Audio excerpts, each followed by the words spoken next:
বিমানবন্দরের কার্গো ভিলেজে অগ্নিকাণ্ডের ঘটনায় ইংল্যান্ড, অস্ট্রেলিয়া, তুরস্ক ও চীনসহ মোট 4টি দেশকে তদন্তের জন্য আমন্ত্রণ জানানো হয়েছে, জানিয়েছেন স্বরাষ্ট্র উপদেষ্টা জাহাঙ্গীর আলম চৌধুরী।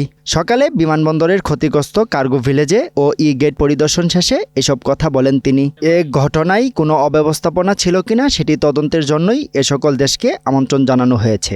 বিমানবন্দরের ভেতরে ফায়ার সার্ভিসের যে ইউনিটগুলো রয়েছে সেগুলো অগ্নিকাণ্ডের ঘটনার 4 মিনিটের মাথায় এসেছে বলেও দাবি করেন স্বরাষ্ট্র উপদেষ্টা। 5 মিনিটের ভিতরে তো যে তাদের 4টা ইউনিট আছে, মানে আমাদের এই এয়ারপোর্ট অথরিটি, এই 4টা কিন্তু চলে আসছে 4 মিনিটের ভিতরে, 30 সেকেন্ডের ভিতরে তারা চলে আসছে। আর ফায়ার ব্রিগেডের যে ইউনিটগুলি আছে, একটা হলো 15 নম্বর সেক্টরে, আপনারা জানেন যে দিয়াবাড়ি গেটের ওখানে, যে কী জানি বলে মেট্রো রেলের ওখানে, আর একটা হলো আমাদের কর্মীটোলা, এইগুলো 20 মিনিটের ভিতরে চলে আসছে।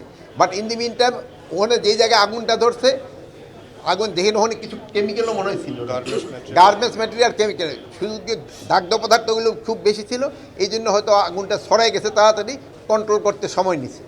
এই অগ্নিকাণ্ডের ভিতরে যদি কোনো অব্যবস্থাপনা থাকে, এই জন্য আমরা 4টা দেশের ইনভাইট করছি তাদের আসার জন্য।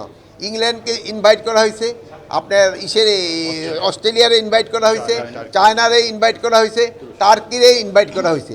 তাদের স্পেশালিস্ট আমরা আনতে চাচ্ছি, তারা একটা ইনভেস্টিগেশন করে মানে কারণটা কি এবং কে দায়ী এটা তারা বের করতে পারে।